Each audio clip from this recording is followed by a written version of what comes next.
What's up mga kanasuboy? Magandang hapon sa inyo lahat mga kanasuboy. Ngayon mga kanasuboy, tumawag nga pala ako sa ahin. Pinasuboy nyo lang kinukuha ng kami ng manok.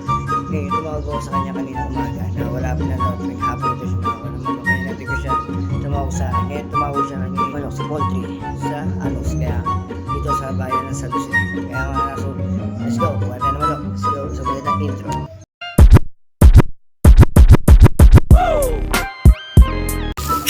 Kaya mga kanaso, dito na po pala sa may barangay Anos na si papuntang Greenland. At mga kanaso, dito nga po pala kukuha ng manok. Dito ang pinuturo sa amin, kukuha na naman si Paldo ang hente ng manok namin kukuha na. Dito na nga po pala, nakarating na po kami, nakita nyo at maraming poultry dito.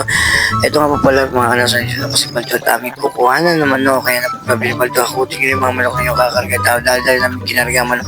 Yan nga po pala mga kanaso, yan po ang manok na kal na aming kinakatay sa araw-araw. Yan po aming tinitinda po namin, yan po ginagawa namin ito po sa gata, kaldereta, at syempre at magbabayad na nga pala kay Baldo. Ay nga pala po yung sa tutog pa kung po sa sarili.